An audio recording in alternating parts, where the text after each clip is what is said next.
dibuka untuk pelepasan kuliah kerja lapangan terpadu Prodi Pendidikan Matematika oleh Saudara Fani Fato. Assalamualaikum warahmatullahi wabarakatuh. Yang kami hormati Ketua Jurusan Matematika dan dosen pendamping kuliah kerja lapangan terpadu 2008, dan yang kami banggakan seluruh rekan-rekan peserta kuliah kerja lapangan 2008. Dari kuliah kerja lapangan terpadu ini diikuti oleh 7 kelas.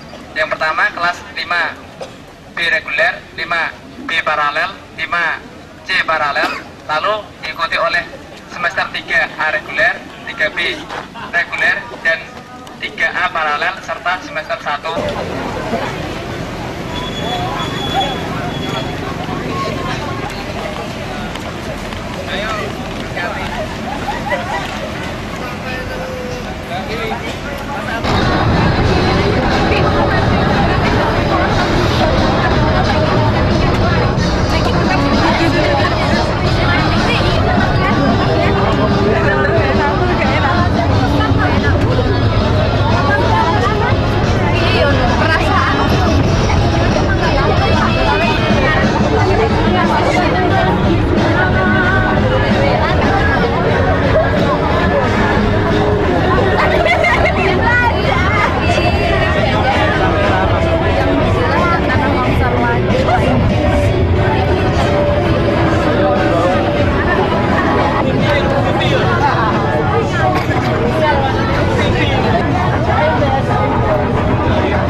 Sehat.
Kalau nggak salah jumlahnya 140 ya. Iya. Ini kenapa saya menyebut jumlah? Ini istimewa. Biasanya kita terima tamu itu nggak lebih dari 50 orang. kira-kira 90 menit ke depan insya Allah kita dalam jadwal ya. Di kampus ini ada 2 SMA, ada SMA 1 dan ada SMA 3. Nah, yang SMA 1 yang Bapak Ibu dan adik-adik kunjungi hari ini merupakan SMA unggulan. Beliau yang baru tiba adalah Bapak Dr. Zahrudin, Wakil Kepala Sekolah. Kami mohon kepada Bapak Pimpinan Rombongan untuk sekitar menyampaikan sambutan. Lalu setelah itu dilanjutkan dengan pemaparan mengenai SMA Islam Al-Azhar 1. Dari Allah Subhanahu wa Ta'ala, sehingga pada pagi ini kita berkumpul di aula di TK ya ini Al-Azhar. Kami dari Universitas Negeri Semarang, jurusan Matematika, program studi pendidikan. Jadi yang hadir ini adalah para mahasiswa pendidikan matematika. Ada semester 1, ada semester 3, dan ada semester 5. Nah, kami dalam kegiatan di pendidikan matematika dari besoknya mau ke sekolah alam di Kandang Jurang. Nah, baru di luar itu adalah acara-acara misalnya wisata dan sebagainya sebagai pengalaman di lapangan. Saya kira itu yang dapat sebelah sini Ibu Yayu, ya, kemudian Ibu Narmi, kemudian Ibu Kusmi, Pak Masrukan, dan Pak Fajar. Nah, sedangkan yang lain mahasiswa kami dibantu oleh dari PT Parikesit yang mengantar kami. Kami ucapkan terima kasih sudah sampai di sini. Saya kira tidak bijaksana kalau saya memberikan banyak sambutan, dan saya cukupkan begitu. Nama Al-Azhar sendiri itu diberikan oleh Profesor Mahmud Saltut, Rektor Universitas Al-Azhar Kairo pada saat itu, pada 1961. Alhamdulillah pada pagi hari ini kita bisa bersilaturahim di SMA Islam Al-Azhar 1 Jakarta. Saya sangat bangga dan terima kasih atas kunjungan dari para mahasiswa dan mahasiswi yang dari Semarang. Terus terang mengingatkan semak di Surabaya dulu dibanding saya di Surabaya, di Petra, di mana-mana. Nah, untuk itu mulai tahun 2005 ada 100 sekolah, 99 sekarang 99, karena yang satu sekolah terlikuidasi kemarin karena tidak sesuai dengan program yang dicanangkan oleh direktorat, sehingga dilikuidasi. Dari perjalanan di situ kita memang cukup mendapatkan tantangan, ya kan. Dulu pernah kita buka namanya program O-level kelas, ya, kelas kita menggunakan kelas dulu. Tapi ternyata begitu kelas dikembangkan sampai ujian, sampai lulus kelas itu mendapatkan sertifikat internasional, ternyata banyak hambatan di lapangan. Hambatan pertama, infrastruktur tidak merata. Dari fasilitas kan tidak semua kelas seperti itu, berarti permasalahan. Kemudian pelayanan kepada murid juga tidak sama. Kemudian pengembangan Bapak Ibu guru SDM juga tidak sama. Untuk itu kita rubahlah mulai tahun 2006 kemarin, yaitu bentuk kita adalah sekolah. Jadi memang semua rencana akan diarahkan pada sekolah nasional bertaraf internasional. Pertama yang kita kembangkan adalah infrastruktur dulu. Infrastruktur kita benahi dulu. Ya, alhamdulillah untuk sekarang semua kelas sudah ada LCD-nya, ada screen-nya, ada komputernya untuk pembelajaran, ada internetnya, itu semua sudah semua kelas. Kemudian setelah itu SDM-nya. Kemudian setelah itu kita kembangkan bahasa. Bahasa sementara memang bertahap gitu. Yang sudah siap mungkin baru MIPA itu. Memang kan kalau NBI ini yang dikembangkan sementara di Indonesia baru MIPA saja. Jadi kita selalu menyiapkan ujian nasional itu. Sehingga ya alhamdulillah dari tahun ke tahun alhamdulillah selalu lulus 100%. Kemudian alhamdulillah nilainya juga cukup bagus. Dari 456 sekolah di DKI kita bisa menduduki peringkat 3. Bukan, mohon maaf, sekolah negeri semua di bawah kita. Di atas kita memang masih sekolah swasta, ya. Kemudian ciri yang lain di kita karena sekolah Islam, ya bagaimanapun kita visi misinya jelas, ya kan? Dari segala sesuatu penyelesaian atau segala sesuatu pembelajaran sistemnya dengan sistem sosialisasi sekolah umum swasta Islam. Jadi kita selalu begitu. Makanya kegiatan selalu diawali dengan tadarus, kemudian nanti sholat duha. Tapi di sini kita mengharapkan anak-anak kita memang menjadi pelakunya, subjeknya. Kenapa? Karena ke depan kan memang diharapkan menjadi pemimpin umat gitu. Itu ciri khas kita. Semua kegiatan belakangan itu untuk itu supaya nanti kita lebih tahu banyak dosen dari Al-Azhar. Artinya bahwa kita ambil total, jadi semua kita ambil, tidak ada yang kita kurangi, bahkan kita tambah. Kenapa? Karena tadi kan saya nyampaikan ilmu dasar, berarti ilmu dasar kita tambah matematik, kimia, fisika, biologi, ekonomi, ya kita tambah jamnya gitu. Karena kegiatan kita dari jam 7 sampai setengah 3 setiap hari, dari hari Senin sampai Sabtu. Untuk lebih jelasnya kita tampilkan program kita. Saya sampaikan ke Pak Jardin, tolong disampaikan. Terima kasih sebentar. Alhamdulillah, syukurillah, wala hawla wala quwwata illa billah.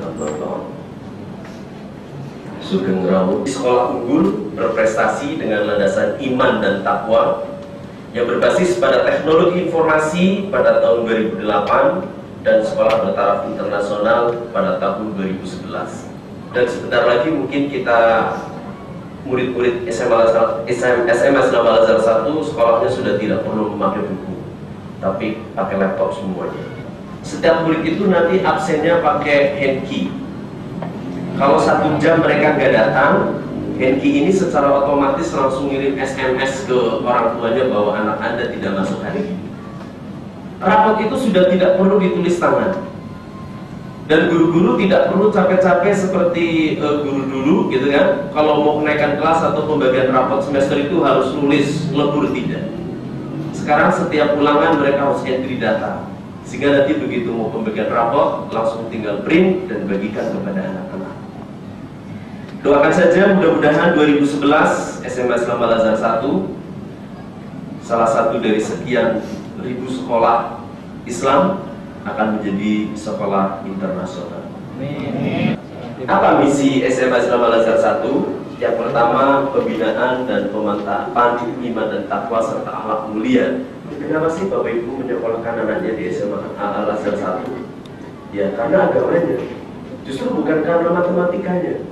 Nah oleh karena itu dengan landasan iman dan takwa serta akhlak mulia, insya Allah SMA Islam Al-Azhar 1 bisa lebih baik dari sekolah-sekolahnya. Terus yang kedua, peningkatan profesionalisme dan manajemen sekolah dalam menghadapi era global dan abad informasi.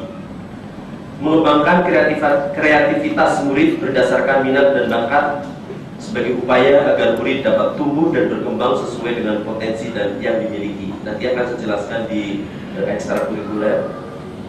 Yang keempat, wujudkan proses kegiatan belajar mengajar yang interaktif dan dapat menumbuh kembangkan motivasi internal murid agar mereka mampu berinisiatif, inovatif, serta dapat mengembangkan bakat melalui kegiatan ekstrakurikuler.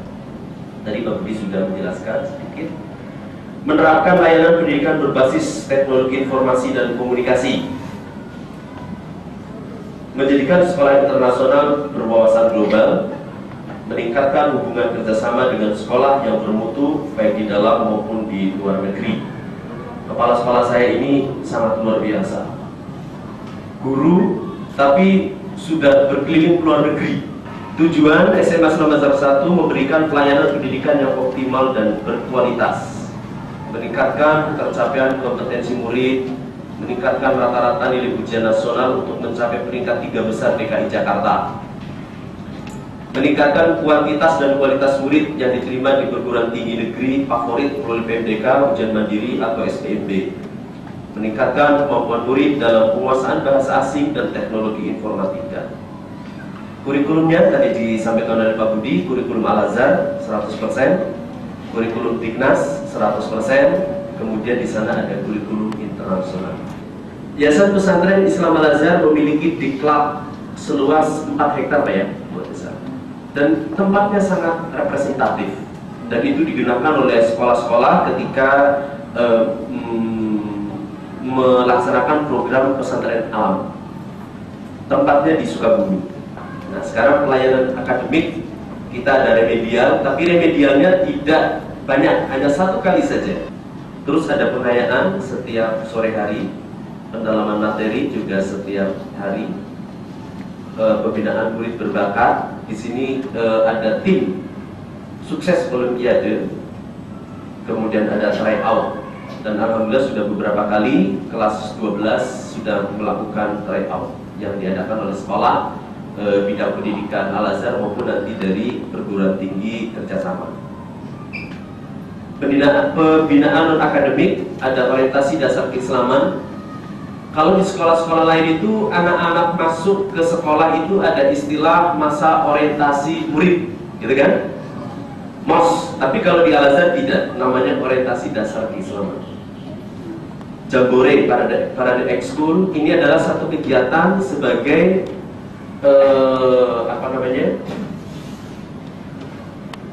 pelantikan ekskul yang ada di SMA Islam Al-Azhar 1 digabung menjadi satu, namanya Jambore atau Parade Ekskul. Kemudian ada OSIS, ada LDK, ada LKO, ada traveling research atau rihlah ilmiah. Ini setelah traveling research itu selesai, maka 2 minggu kemudian setiap kelompok harus melakukan display yang kemudian dipamerkan, nanti akan dikunjungi oleh orang tua wali murid. Kemudian Career Day sekarang. Career Day itu sekarang, hari ini yang pertama, nanti ada pembukaan sampai besok. Di mana SMA Islam Al-Azhar 1 mengundang perguruan-perguruan tinggi negeri baik di Indonesia maupun di luar negeri untuk bisa mengadakan pameran di sini dan mengundang sekolah-sekolah lain untuk bisa mengunjungi kegiatan Career Day ini. Kemudian fasilitas belajar ruang kelas 7x8 meter, setiap murid 1 meja dan 1 kursi, ber-AC, tiap kelas terdapat LCD, screen saver, sound system, komputer dan internet, sistem admin sekolah berbasis teknologi informasi, 35 murid per kelas, native speaker Muslim Amerika, laboratorium komputer, fisika, kimia, biologi, diklat dan pesantren alam terbuka, musola dan fasilitas olahraga. Prestasi sekolah, the best 5 sekolah di DKI Jakarta. Alhamdulillah kemarin itu peringkat ketiga, peringkat 13 tingkat nasional, pendamping sekolah unggulan sejak tahun 94, kandidat sekolah percontohan swasta pertama, penerima block grant dari IDB. Ini nggak usah. Posisi SMA Islam Al-Azhar 1 sekarang di DKI adalah nomor 3. Nah, ini ada prestasi non-akademiknya, ada juara 1 ULB dari bahasa Inggris tingkat nasional.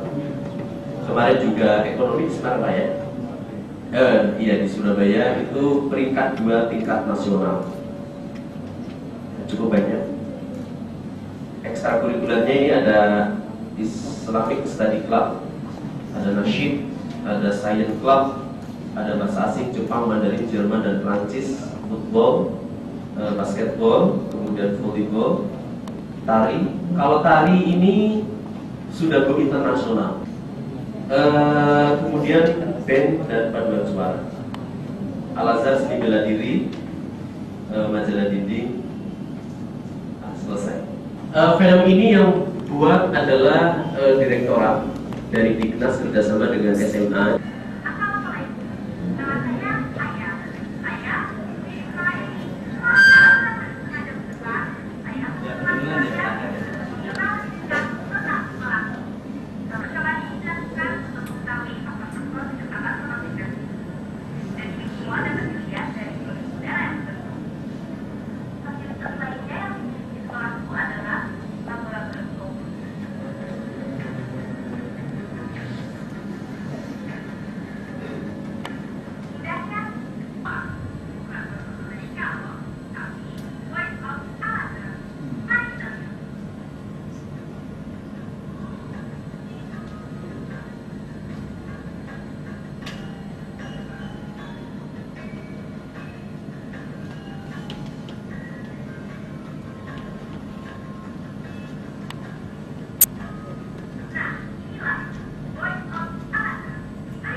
Siti Zadia dari Prodi Pendidikan Matematika semester 3.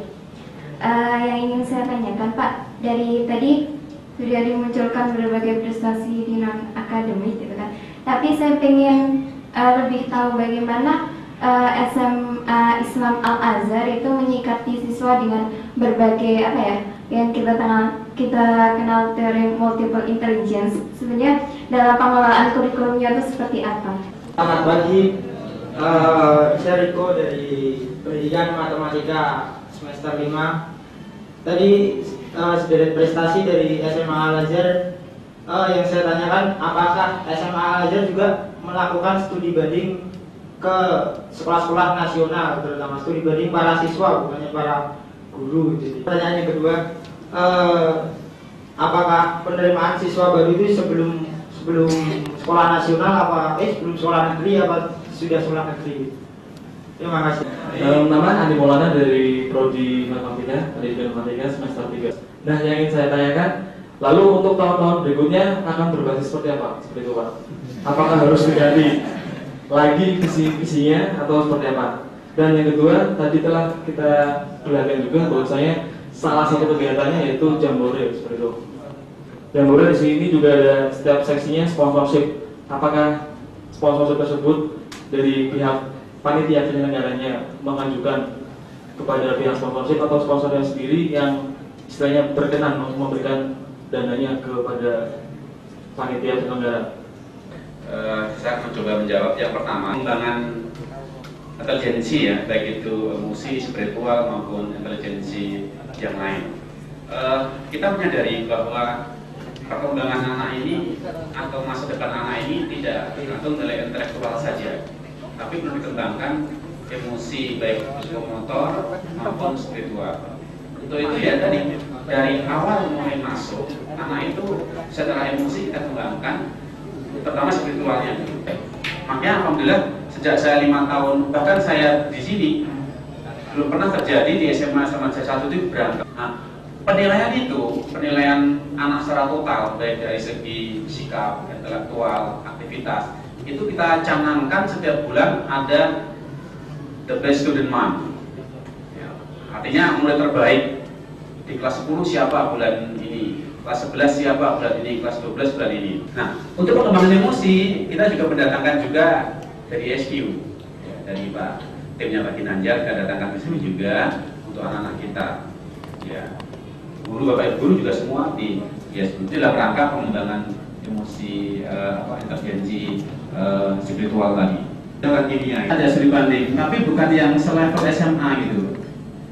Kita pernah bawa anak-anak kita juga, artinya kalau selevel SMA kita pernah, tapi dalam rangka bukan studi banding, dalam rangka studi banding OSIS dan olahraga saja. Misalnya pernah kita ajak ke Jogja anak ke Muhammadiyah 1 ya. Tapi kalau mengenai pengembangan sekolah, jelas anak tidak sampai untuk diajak studi banding ke sana.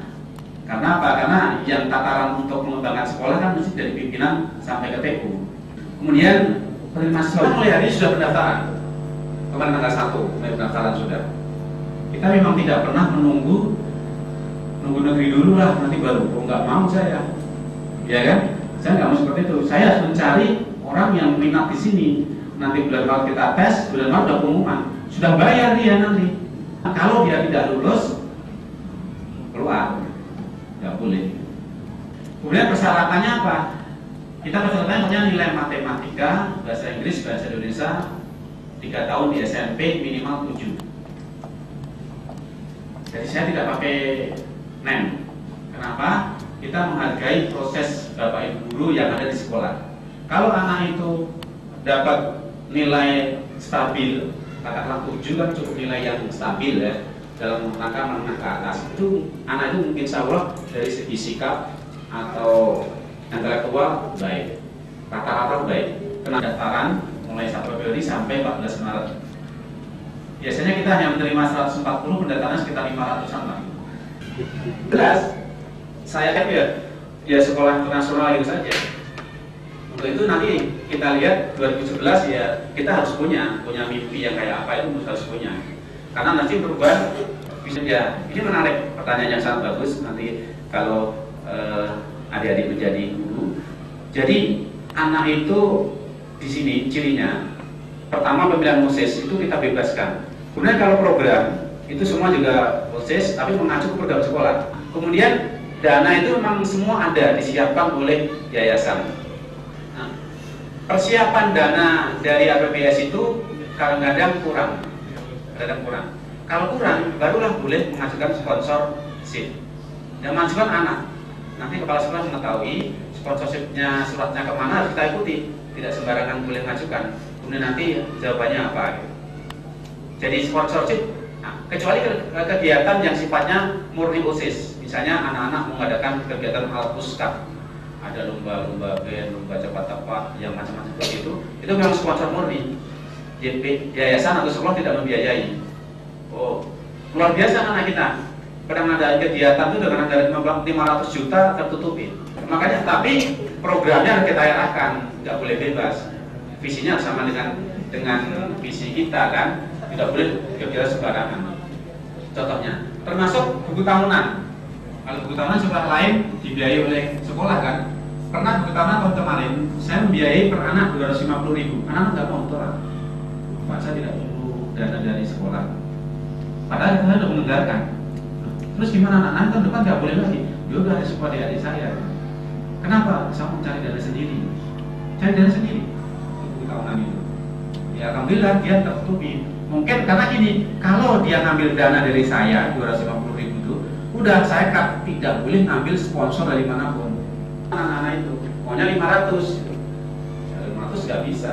Akhirnya dia lebih bagus nyari sponsor, tidak ngambil dana sekolah. Ya mungkin tertutupi sudah dari situ. Ini contoh sponsorship. Sponsorship tergantung pikiran. Kalau kita dana besar, sponsorship datang sendiri. Artinya kalau kita kegiatannya sangat besar, datang sendiri. Jadi menawarkan. Nanti negosiasinya bagaimana?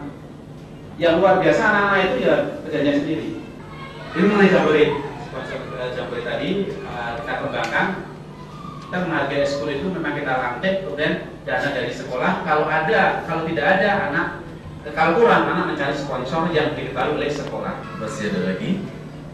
Matematika 3 untuk mengembangkan talenta kita harus pilih sekolah-sekolah unggulan yang mampu mengembangkan potensi dari masing-masing peserta didik tersebut.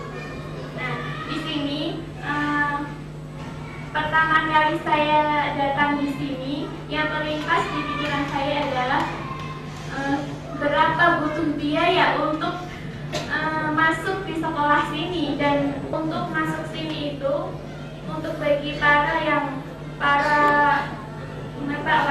anak yang kurang mampu itu tentunya berpeluang sangat kecil untuk masuk ke sini. Nah, di sini apakah ada program beasiswa atau bagaimana cara-cara masuk ke sekolah di sekolah unggulan?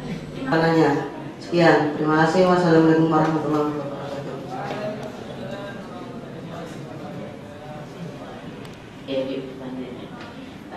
Tadi dijelaskan di sini menggunakan 3 kurikulum Al-Azhar, kurikulum nasional dan kurikulum internasional. Yang saya ingin tanyakan apa kurikulum Al-Azhar itu gitu. Kemudian yang kedua, tadi juga dijelaskan SMA Al-Azhar ini menjadikan anak didiknya sebagai subjek belajar, bukan objeknya gitu.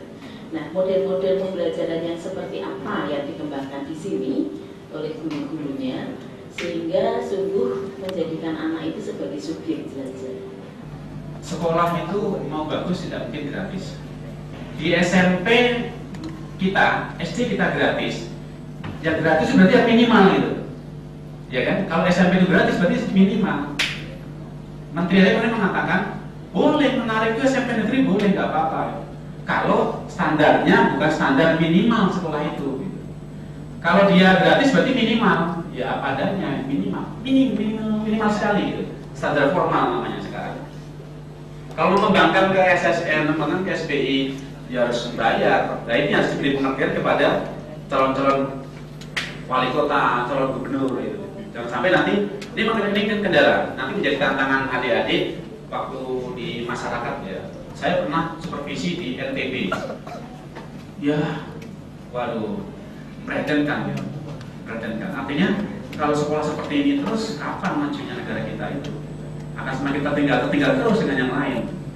Sehingga sekolah yang akan bagus tentu butuh dana yang banyak. Ini. Hanya sekarang dana itu diperuntukkan apa? Kan pertanyaannya begitu kan? Anak di sini masuk SPP 850.000 per bulan.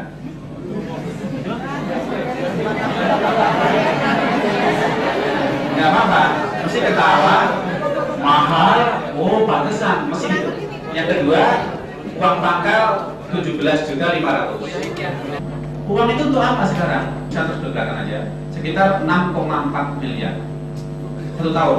SMA 1 dengan siswa 400 murid itu. Tapi dipakai untuk semua kegiatan. Itu sisa hanya 200 juta. Bagaimana mahal? Setelah bayar itu, anak sudah bebas. Tidak ada pungutan lagi di jalan.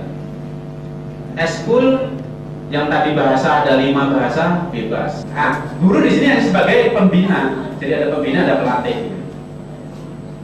Kemudian contohnya lagi kita bawa tadi ke Wonosobo, ke UGM, ke Akpol, ke ITB, sudah kebayar lagi anak-anak. Sudah gratis itu. Ujian nasional, ujian semester, ujian blok, macam-macam ujian tidak bayar lagi. Remedial sore, belajar materi sore, tidak bayar lagi. Nah, baru sekarang nggak bilang mahal kan? Kelas semua alhamdulillah AC, LCD semua ada, lab lengkap, perpustakaan lengkap. Maka sekali lagi untuk sekolah itu dilihat mahal dan tidak tergantung proses yang ada di sekolah itu untuk apa. Kalau nanti uang segitu ternyata yang kembali ke anak atau orang tua hanya 40%-nya, ya itulah yang disebut sekolah bisnis. Anak yang potensi, yang nilainya punya grade lebih, dapat beasiswa. Terutama anak guru. Tapi untuk akademik tidak ada istimewa. Kalau Bapak Ibu tahu, anak guru saya, guru di SMA 1, nggak masuk itu biasa, nggak masuk di sini. Tes di sini nggak masuk, ya udah nggak masuk, nggak akan bisa protes. Karena kepala sekolah kalau memang nggak masuk. Jadi naik syarat lulus mengenai apa saja pengembangannya. Nah, sehingga biaya tadi semua untuk mengembangkan tadi yang saya masuk talenta tadi. Sebab saya waktu saya sekolah dulu, saya tidak pernah mendapatkan materi tentang entrepreneur, tidak pernah. Taunya ya pokoknya masa depan lewat guru, abri, dokter, hukum gitu Pak ya. Ini ada buku informasi mengenai sekolah dan yayasan. Nanti barangkali untuk pengalaman adik-adik. Saya terima. Ya. Terima kasih Pak.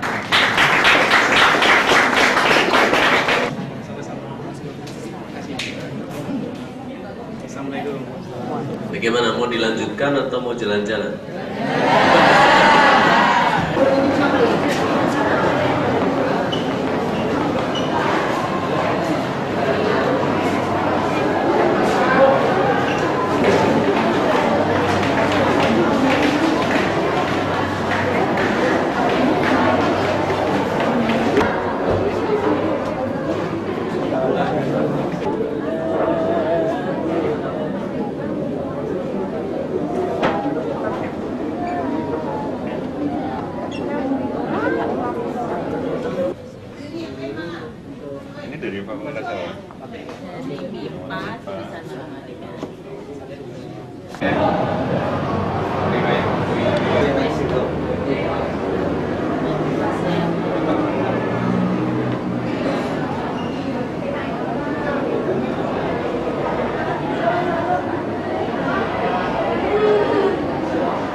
1 menit apa 1 jam?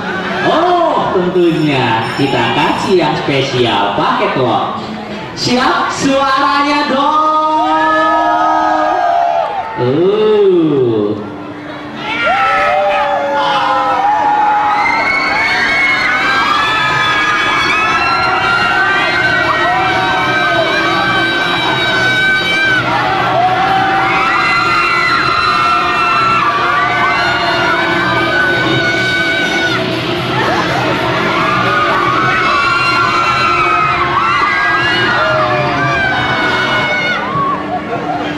Gimana? Sudah cukup? Suaranya dong.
Don boleh di pikir saja barang ada mama. Boleh ya. Wah, apa yang lagi dong? Boleh ngambil.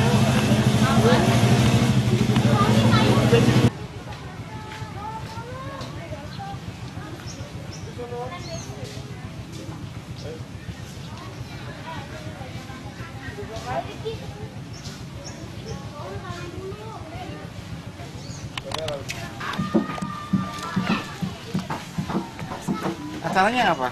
Acaranya main-main, itu belajar-belajar. Kadang-kadang jalan-jalan. Jadi tidak setiap hari ya? Hanya setiap minggu aja? Hah? 2 minggu sekali. Oh, 2 minggu sekali.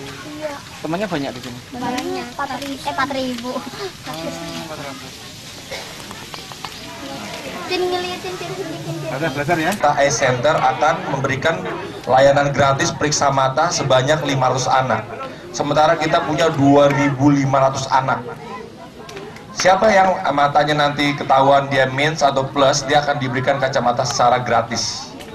Ya.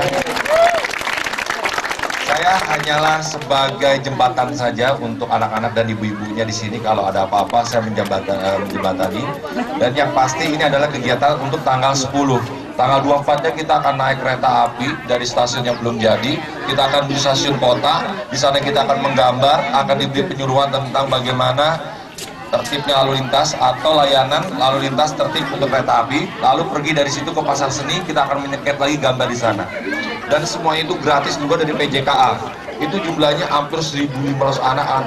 Sebenarnya saya ingin kenal kenapa bisa hadir di sini, kenapa memilih di sini.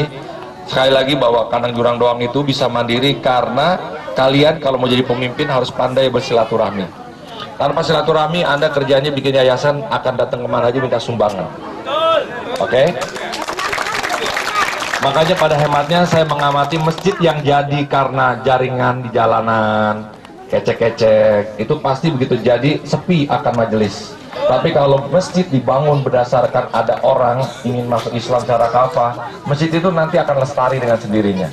Jadi mulai dari sekarang jangan pernah berbuat mendustakan agama kita sendiri. Di sini yang kalian lihat adalah pengembangan kedua dari Kanang Jurang Doang. Yang pertama di pinggiran rel kereta api, karena sekarang rel kereta apinya sudah ada 2, lalu lintasnya itu terlalu banyak, kita akhirnya hijrah ke sini. Waktu pertama kita masih bisa tolerir karena 15 menit sekali. Begitu kereta datang kita langsung mengatakan kita akan kembali setelah kereta yang mau lewat. Ternyata keretanya lewat mulu sekarang, jadi kita hijrah ke sini. Sebelumnya saya terlalu banyak berbicara, nanti kita bisa ada tanya jawab. Silakan untuk berbicara kenapa bisa hadir di sini, mungkin bisa diwakili oleh mahasiswa atau dosen. Silakan.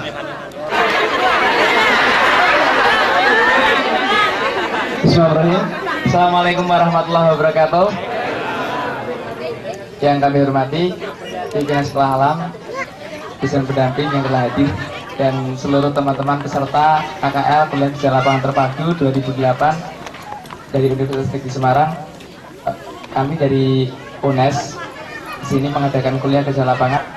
Sedikit pemberitahuan kepada Mas Dik 2 untuk kunjungan pertama. Kemarin kami sudah ke sekolah Al Azhar, dan untuk kunjungan yang kedua ini kami menuju ke sekolah alam. Kami di sini dari Prodi Pendidikan Matematika.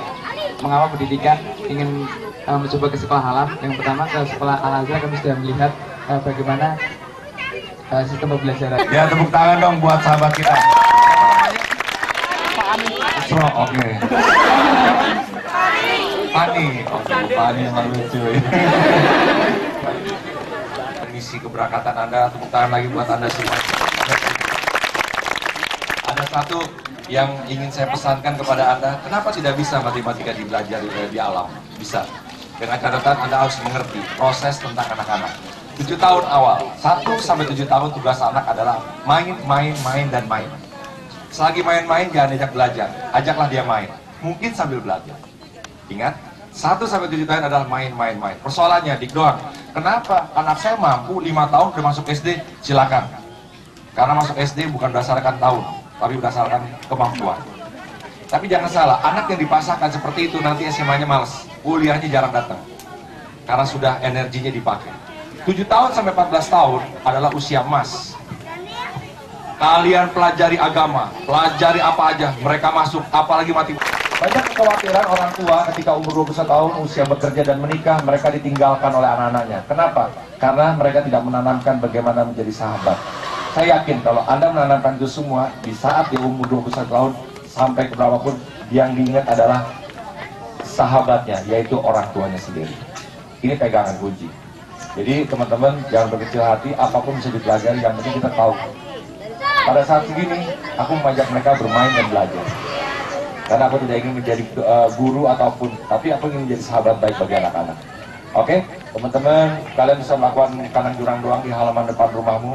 Aku paling benci kalau ada orang ngomongin soal bangsa. Mari kita bela bangsa, tapi di depan rumahnya sendiri dia tidak melakukan apa-apa. Oke, semuanya senyum, jangan karang susah. 1, 2. Makan jalan tuh. 1, semuanya cheese ya. 1, 2, 3. Sekarang giginya keluar semua, ketawa semua. Jangan sambil teriak. Unes oke ya. 1, 2, 3. Unes oke. Ya. Cukup saja. Tapi ini adalah sejarah kami, di mana kami memulai, baru pertama memulai. Yang ada tuh buku-bukunya sedikit, dan di situ adalah anak-anak bioskop di Surabaya. Ini sebulan sekali atau apapun itu, pembinaan apapun di sini. Ya, di sebelah sini. Lalu ini kantor kami yang putih, di bawahnya warung. Saking nggak kuatnya itu sekarang warung nggak bisa tutup karena ketindian. Lalu ini ada panggung, di mana panggung utama ini termasuk tanah kami yang pertama. Jadi pertama kami itu beli.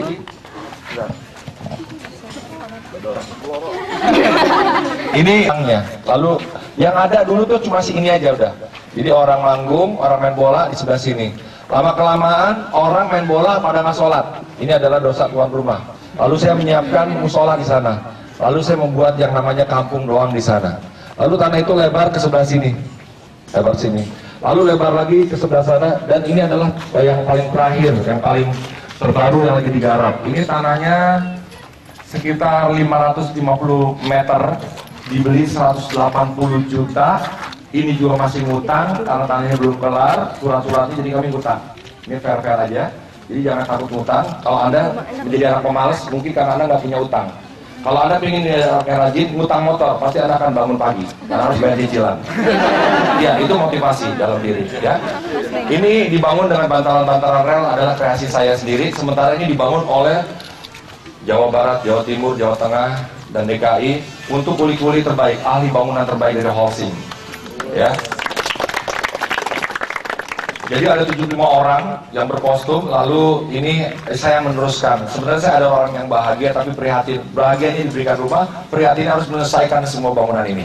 Tapi akhirnya Holcim juga memberikan kemurahan, nanti akan diselesaikan sedikit-sedikit. Tapi kami akan merubah, nantinya ada satu bangunan ini akan jadi aula besar di situ. Ini namanya rumah pintar. Rumah pintar ini ada kantor, ada ruangan multimedia, ada perpustakaan, lalu ada ruang gambar, dan ada yang lain. Jadi ini seperti rumah, tapi tengah-tengahnya nanti kita akan rubah. Ya, kira-kira itu. Rasulullah begitu mau meninggal, dia mengatakan umati. Yang dipikirkan adalah umatnya, bukan dirinya sendiri. Keluargaku. Jadi pilihan hidup hanyalah gampang ternyata. Kalau ingin miskin, kita mikirin mulut sama perut, pasti kita miskin. Kalau pilihan Anda ingin miskin, Anda mikirin mulut sama perut, pasti miskin. Tapi kalau Anda ingin kaya, itu gampang. Keluarga kita titipkan kepada Allah Subhanahu wa Ta'ala, kita mikirin orang lain, pasti kita kaya, nggak mungkin nggak. Lim Siliong, Ciputra, Asingming, Rahmat Gobel, Bill Gates, semuanya orang-orang itu mikirin orang lain. Thomas Alva Edison menemukan semuanya. Jadi kalau ada orang miskin, ada orang yang hidupnya biasa aja, cenderung dia mikirin diri sendiri. Tapi ada yang sederhana, Dik. Iya, karena dia mikirin keluarga dan anaknya, makanya dia sederhana. Tapi orang Islam, gagalnya menjadi orang Islam adalah ketika dia pingin makomnya yang paling rendah. Padahal kalau belajar agama itu dalam ketinggian. Contoh, begitu dia masuk Islam, 2,5% diwajibkan. Karena hak orang lain. Tapi kalau Anda terus belajar ke SMP, maka jangan 2,5% dong, tapi 20%. Karena orang Kristen udah ke-10-an. Begitu masuk SMA, jangan 20% dong, tapi 50-50, 50-50. Kalau Anda sudah lulus dari semua sekolah apapun, maka niscaya kamu akan memberikan tidak hitung-hitungan. Sekarang saya insya Allah menjadi orang yang maunya tidak lagi memperhitungkan ini 2,5%, ini enggak. Karena sering tipu, dia pikir kalau kita memberikan orang lain, uang kita hilang.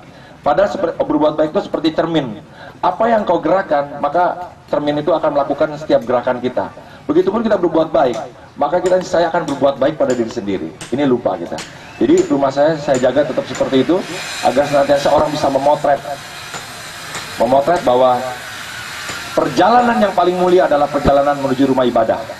Perjalanan yang paling berkah adalah perjalanan menuju tempat kerja atau kuliah. Tapi perjalanan yang paling menenteramkan seharusnya adalah perjalanan menuju pulang, yaitu pulang ke rumah. Ingat, catat bahwa rumah yang baik itu adalah rumah yang menenteramkan. Saya bingung kalau ada orang Islam mengatakan, aduh, gue pengen pergi haji lagi nih. Kenapa?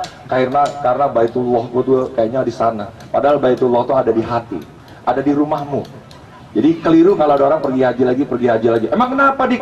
Gue udah berbuat baik sama orang lain. Oh. Berbuat baik itu persoalan yang lain. Tapi ketika engkau berangkat lagi, pernahkah engkau ke pelosok? Banyak orang jual kambing, jual kerbau, jual tanah. Thank you. Saya masuk dalam. Sebenarnya iri pada orang-orang yang senantiasa pulang kampung di saat fitri. Sekarang Dik doang gak perlu pulang kampung karena punya kampung doang. Tepuk tangan buat kampung doang.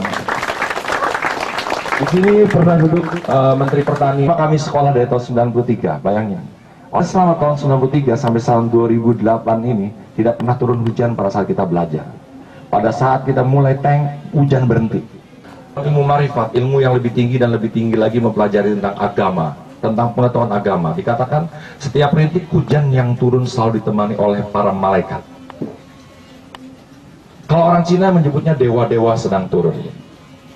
Makanya orang Cina pada saat Imlek tidak turun hujan, dia mengatakan hayya cilaka wututna. Tapi kalau hujan dia mengatakan hayya hujan turun hokinya. Karena dia menganggap dewa-dewa sedang turun. Oke, paham? Dan ketika dia menyentuh rumputan, satu helai rumput untuk tumbuh sudah ditemani oleh Tuhan di rumah kos. Kita melihara tumbuhan sekecil apapun. Sesungguhnya engkau dekati tumbuhan. Raja Rimba, engkau bukan bersahabat dengan burung-burung, tapi engkau bersahabat dengan para malaikat. Begitu juga ketika aku ramah kepada kamu, sesungguhnya aku tidak mendekati kau, tapi kau lebih betulnya. Orang Islam begitu banyak mendominasi Indonesia ini. Lihatlah, mereka tidak pernah menjaga lingkungannya. Airnya apa? Mereka kalau berdoa jarang sekali terkabul. Doanya ditunda atau digantikan. Padahal kalau Anda ingin kabul, bersahabnya rukun Islam. Tapi begitu, iman kepada mereka tidak ada yang tahu. Mahasiswa di seluruh Indonesia, saya pernah ke Balikpapan, saya pernah ke Surabaya, bertanya, nggak tahu, gue percaya aja. Iya, iman tuh percaya. Tapi percaya apa yang kau lakukan? Ya gue punya percaya aja. Sekarang kau tahu, kalau iman pada kitab maka engkau baca dan mengamalkan. Iman kepada para nabi maka engkau meneladani. Tapi iman kepada malaikat engkau menjaga silaturahmi. Bersujudlah di atas sejadah. Bersujudlah engkau di gereja, di kuil, di apapun menurut agama kamu. Tapi sekarang kita sudah kehilangan konteks itu. Kamu boleh percaya, boleh enggak? Kekasih Allah adalah Rasulullah Nabi Muhammad SAW. Dia minta apapun oleh Allah kepada Allah, dia melalui perantara malaikat. Malaikat siapa? Jibril. Kunciannya di situ. Orang yang sudah dijamin kakinya berpijak di bumi, yang satu lagi di surga, dia minta apa-apa aja melalui perantara. Namanya, sekali lagi, nggak simple. Ya Allah, saya mau kedatangan tamu, berilah kami kecerahan. Hujan tetap ya Allah, tapi tunda. Karena hujan itu aku butuh. Kalau aku harus menyiram semesta ini, berapa hari? Sekarang teman-teman, para dosen apalagi, guru-guru apalagi. Dosen dan guru tidak akan pernah kaya, sampai kapanpun tidak akan pernah kaya. Tapi ingat, dia adalah manusia yang paling tinggi. Manusia selalu ingin mencapai puncak tertinggi. Yang paling rendah deh dari antara yang tertinggi ya. Paling rendah. Siapakah orang yang bahagia itu? Hidup di dunia ini adalah orang yang umurnya panjang, diberikan kesehatan dan amalannya soleh. Setuju? Bahagia banget itu orang. Tapi tingkat ini kami dari Universitas Negeri Semarang, dan dalam hal ini kami mohon dari Dikdoan berkenan menerima sedikit kenang-kenangan dari kami, ya, cedera mata yang dalam hal ini akan diserahkan oleh perwakilan dosen oleh Dr. Anda Kusni MSI. Beliau kami persilahkan.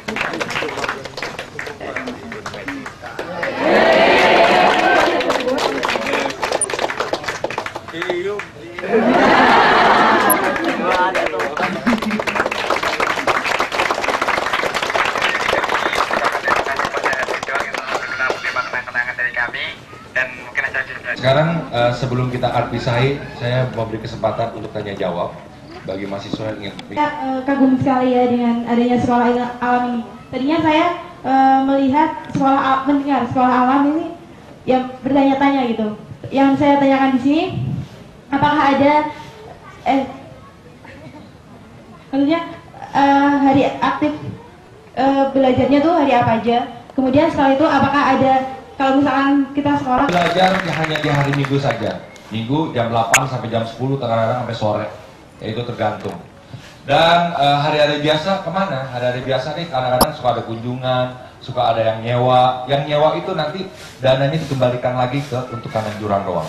Tadinya pada awalnya saya mengacak-acak uang dan saya beri kabar kepada Anda. Yang pertama, kalau Anda ingin seperti ini atau lebih dari ini, Anda yang pertama harus punya keahlian. Anda punya hobi biasa menjadi talenta, talenta menjadi keahlian. Orang yang tanpa keahlian, maka dia akan tidak bisa hidup. Atau dia akan bisa hidup tapi pagi-pagi nongkrong bersama-sama orang, rebutan di jalan, seperti orang kantoran. Kalau Anda punya keahlian, maka luar biasa sekali. Makanya tanamkan dalam diri Anda atau adik-adik Anda atau anak Anda kelak hidup untuk berjawab ke depan. Di dalam diri Anda harus ada satu fakultas. Apa itu? Yaitu ide, gagasan, imajinasi, dan kreativitas. Kalau Anda dirinya tidak punya imajinasi, maka Anda tidak akan menjadi orang. Ingat, yang pertama adalah kurang keras, kurang semangat. Yang pertama adalah yang kedua adalah kalian nggak cukup, yaitu yang bisa bahasa Inggris, go internasional, lintas benua. Jadi selain kalian, Anda harus punya yang namanya silaturahmi. Silaturahmi adalah kekayaan. Kalau Anda sekarang kere, saya tanya, kamu kaya apa enggak? Jawab, saya kaya. Kaya apa? Silaturahmi, karena silaturahmi adalah kekayaan. Nomor 2. Yang nomor 2 apa? Silaturahmi. Dia promosi, dia syiar. Ini yang dilakukan para nabi dan sahabatnya. Tapi ada orang bikin warung, sebulan aja dia. Sebulan aja dia ngomong, nih studio gue keren. Besoknya dia udah pikir, udah cukup. Selama kita masih hidup, maka kita harus berkata untuk syiar. Promosi dengan kata lain. Ingat, Anda harus berpromosi tentang diri Anda. Kebisaan Anda, sekolah Anda, pabrik Anda, warung Anda, dan yang tahu keberadaannya. Yang berikut adalah harus jago bisnis. Jago bisnis. Bisnis memang memerlukan 3 hal. Yang pertama adalah modal. Tapi tanpa modal, tenang, kamu harus menjadi orang yang ulet. Orang yang ulet bisa-bisanya dia akan meraih modal tanpa apa? Dia mengucurkan uang, tapi dengan kegesitannya dia akan dapat modal. Karena orang jujur itu dapat dipercaya oleh orang-orang kaya. Ingat, jadi yang ketiga adalah kalah dengan satu orang ini. Siapakah orang yang satu ini? Beruntung, bisa jadi. Tapi siapakah sesungguhnya ini? Dia adalah orang yang dekat dengan Allah Subhanahu wa Ta'ala. Dan satu kata, kalau disimpel, satu katanya, yaitu kasih. Kalau orang masuk Islam, pasti bilang, asyhadu alla ilaha illallah, asyhadu anna Muhammadar Rasulullah. Adil nggak? Akhirat dan dunia. Emang Islam menjamin apa? Hablum minallah, hablum minanas. Adil nggak? Kalau yang suka baca Al-Quran, lihat artinya deh. Kata malaikat dengan kata setan, penyebutannya sama jumlahnya. Adil nggak? Kata keburukan dengan kata kebaikan, jumlahnya sama. Adil nggak? Saya yakin. Tapi ada yang tidak adil ketika penyebutan kata lautan dengan daratan. Lautan lebih banyak disebutkan daripada daratan. Kenyataannya Al-Quran itu saya bilang, saya tidak takut anak saya tidak menjadi orang pintar di depan anak saya, di depan orang yang bertanya. Tapi saya akan lebih takut kalau anak saya tidak punya kepedulian. Karena dalam catatan sejarah, orang yang peduli justru orang yang akan melangkahi orang-orang yang berprestasi. Coba lihat, baca buku, baca buku. Coba deh, baca buku. Anda sudah tahu kan, Bill Gates penghasilannya 80% triliunan, itu diberikan pada orang lain, dia hanya mengambil 20% aja karena triliunan. Oke, sekarang pertanyaannya, mau outputnya kemana? Saya adalah seperti seling, saya hanya memberi setengahnya, setengahnya tergantung dia. Tapi ingat, ini Indonesia, bukan Amerika. Di Amerika orang cukup menciptakan lagu Happy Birthday to you, Happy Birthday to you.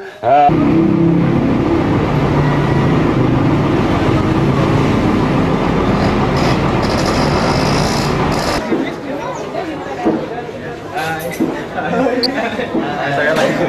Halo, ya silakan. Ya. Lagi yang pertama dari Pak. Saya dulu pertama kalinya. Oh, disamain. So 320.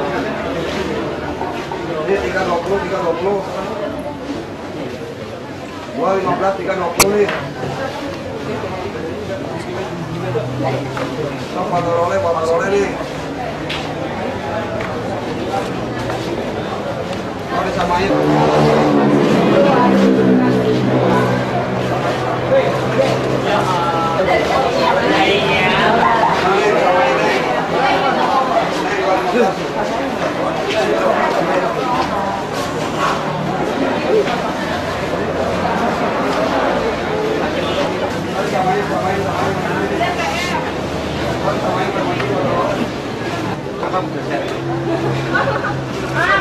Ditulisi, kasih tanda masing-masing, ditulisi detik isi. Dari receh. WA, kawin sekarang.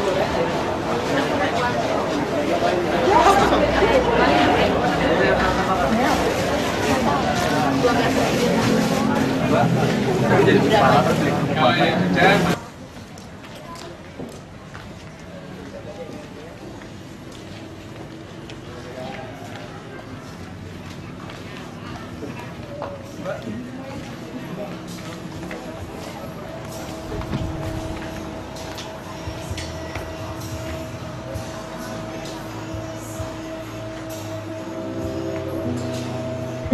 Selamat datang di Talk Center Bandung.